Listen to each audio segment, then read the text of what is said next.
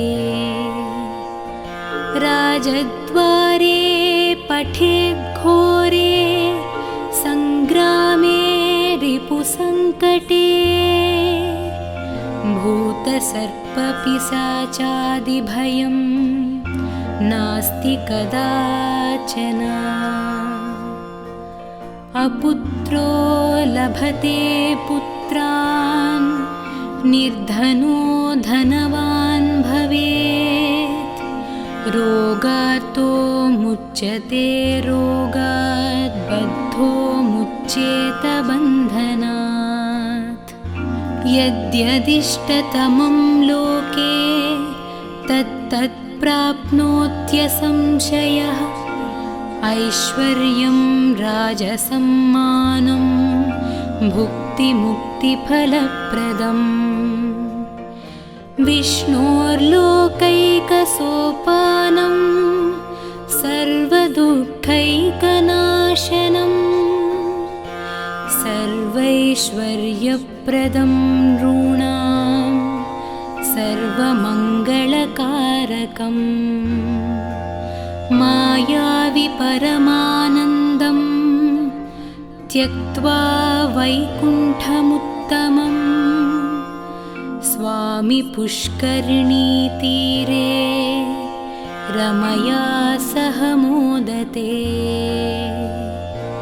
कल्याणाद्भुतगात्राय कामितार्थप्रदायिने श्रीमद्वेङ्कटनाथाय श्रीनिवासाय मङ्गलम्। इति श्रीब्रह्माण्डपुराणे ब्रह्मनारदसंवादे वेङ्कटगिरिमहात्म्ये श्रीवेङ्कटेश अष्टकं सम्पूर्णम्।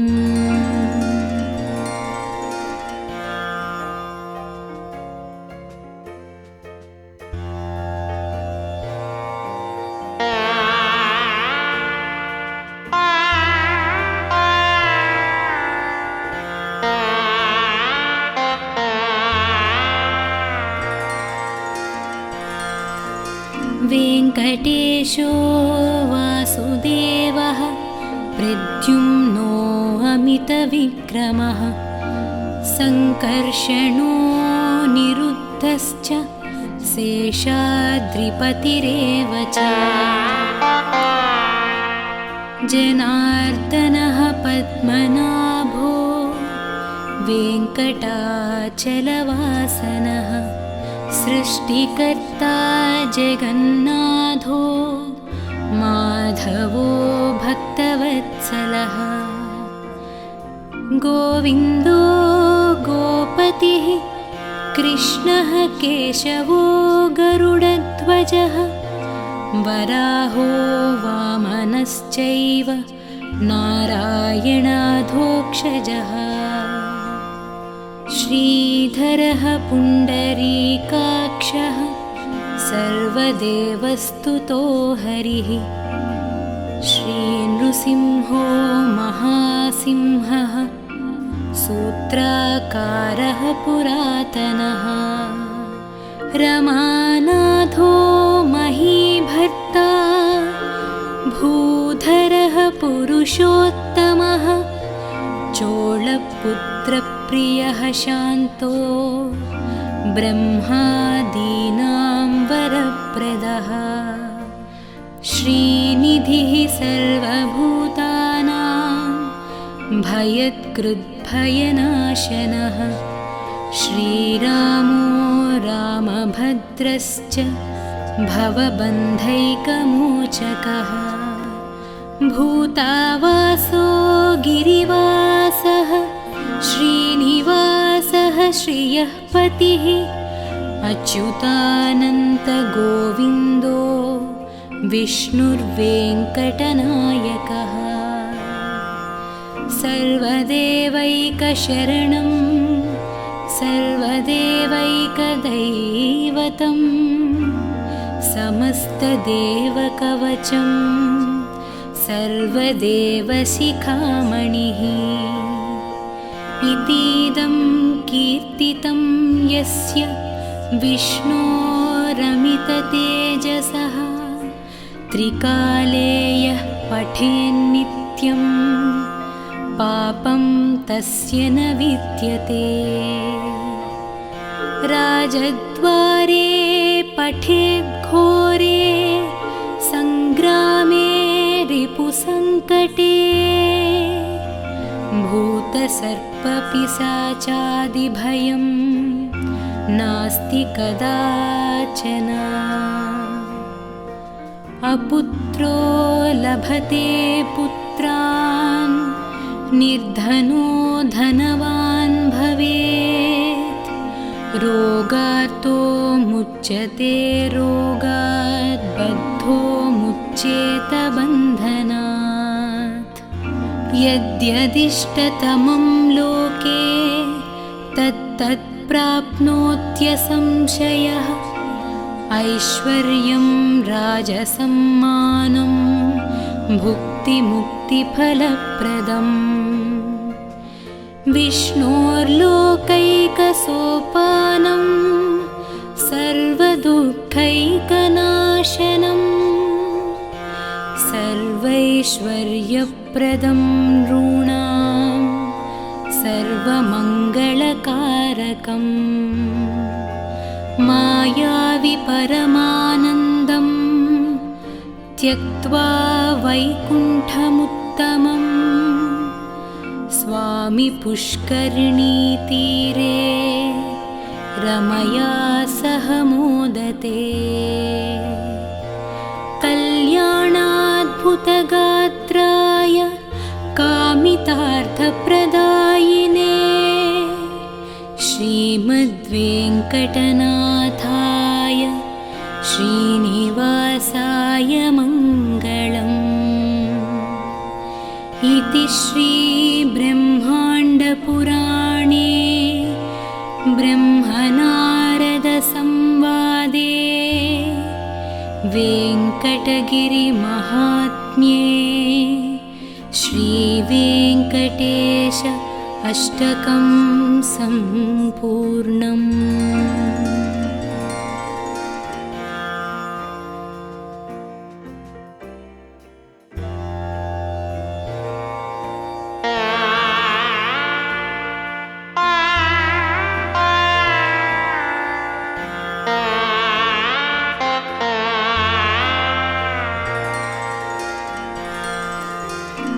वेङ्कटेशो वासुदेवः प्रद्युम्नो अमितविक्रमः सङ्कर्षणो निरुद्धश्च शेषाद्रिपतिरेव च जनार्दनः पद्मनाभो वेङ्कटाचलवासनः सृष्टिकर्ता जगन्नाथो माधवो भक्तवत्सलः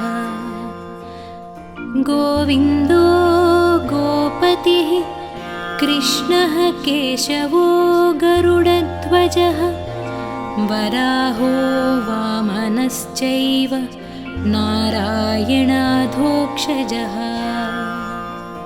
श्रीधरः पुण्डरीकाक्षः सर्वदेवस्तुतो हरिः श्रीनृसिंहो महासिंहः सूत्राकारः पुरातनः रमानाथो महीभर्ता भूधरः पुरुषोत्तमः चोळपुत्रप्रियः शान्तो ब्रह्मादीनां वरप्रदः श्रीनिधिः सर्वभूतानां भयत्कृद्भयनाशनः श्रीरामो रामभद्रश्च भवबन्धैकमोचकः भूतावासो गिरिवासः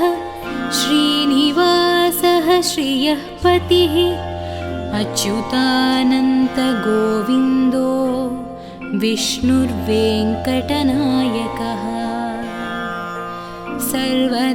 सर्वदेवैकशरणं सर्वदेवैकदैवतं समस्तदेवकवचं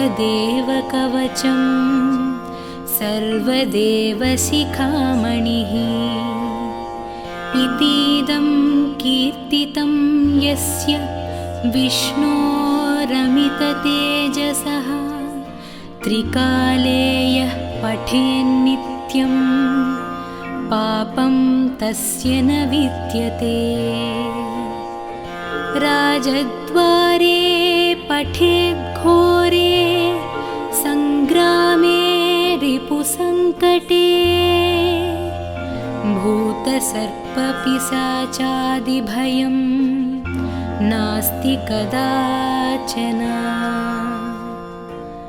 अपुत्रो लभते पुत्रान् निर्धनो धनवान् भवेत् रोगार्तो मुच्यते रोगात् बद्धो मुच्येत बन्धनात् यद्यदिष्टतमं लोके तत्तत् प्राप्नोत्यसंशयः ऐश्वर्यं राजसम्मानं भुक्तिमुक्तिफलप्रदम्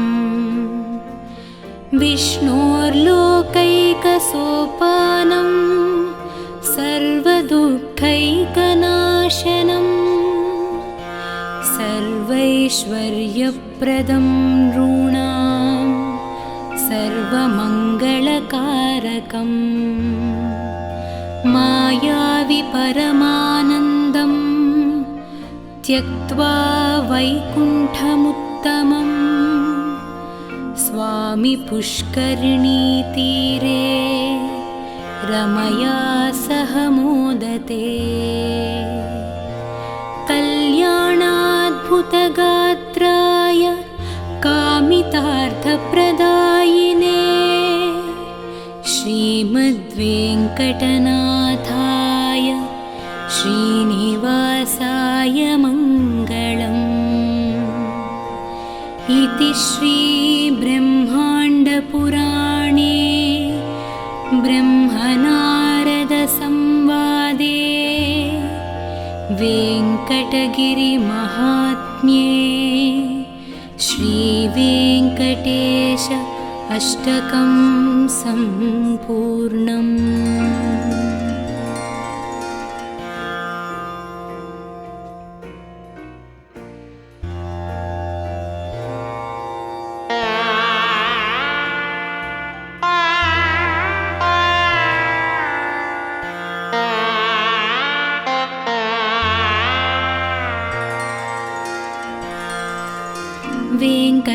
महेशो वासुदेवः प्रद्युम्नो अमितविक्रमः सङ्कर्षणो निरुद्धश्च शेषाद्रिपतिरेव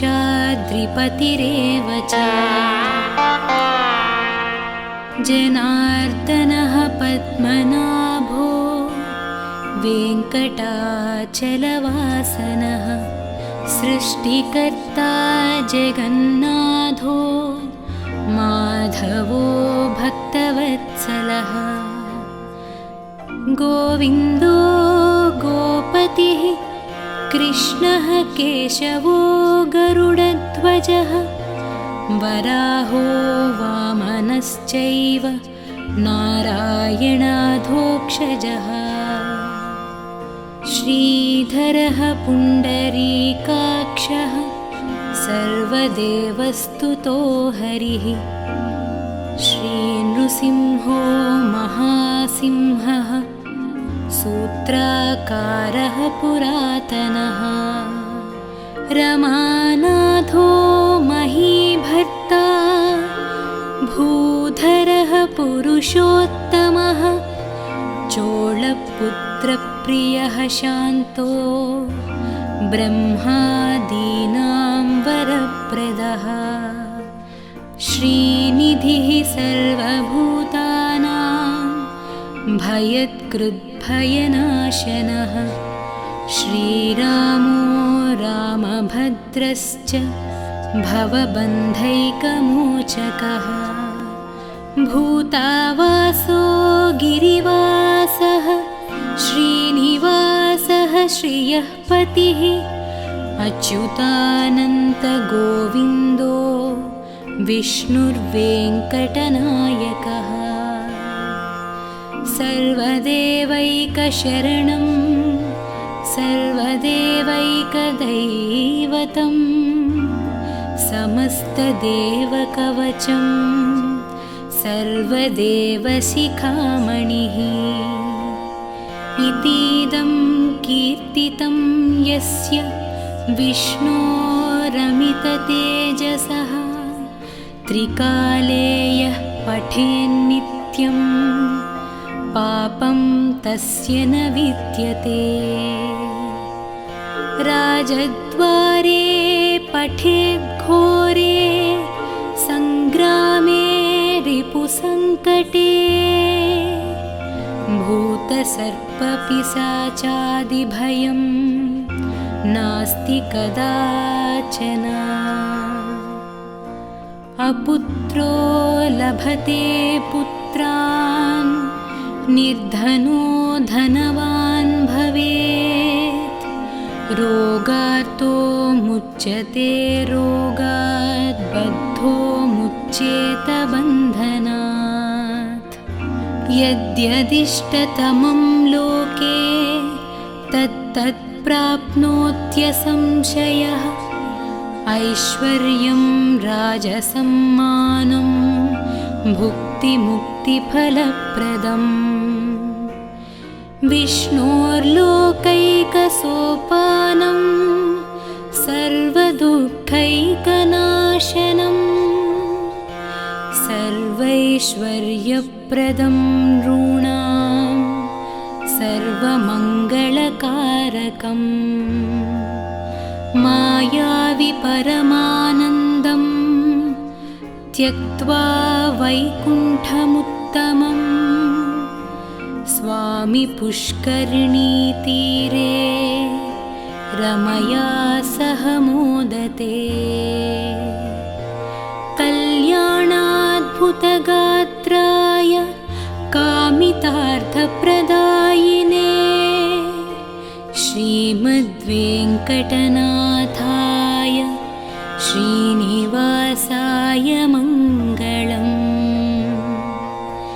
इति श्रीब्रह्माण्डपुराणे ब्रह्मनारदसंवादे वेङ्कटगिरिमहात्म्ये श्रीवेङ्कटेश अष्टकं सम्पूर्णम्।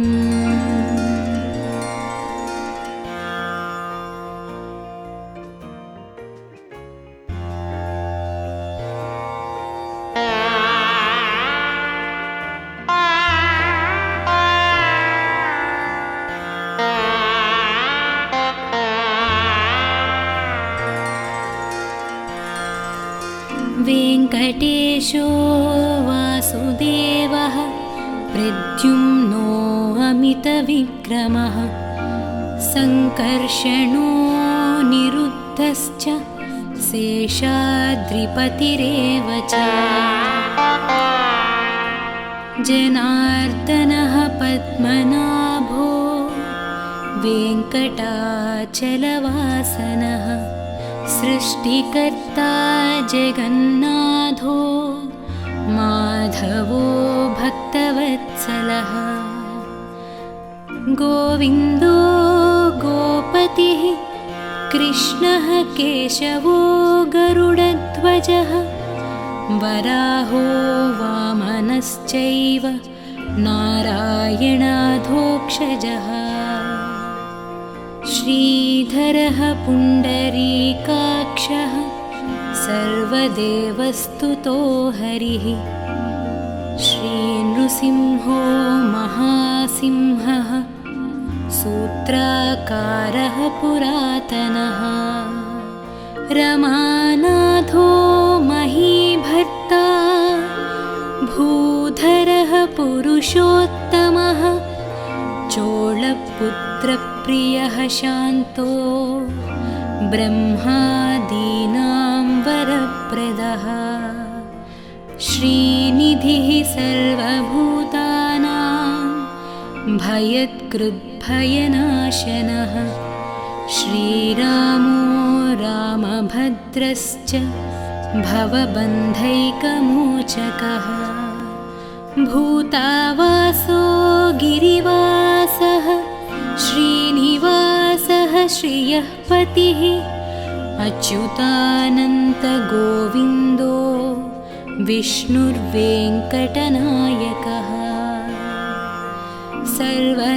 सर्वदेवैकशरणं सर्वदेवैकदैवतं समस्तदेवकवचं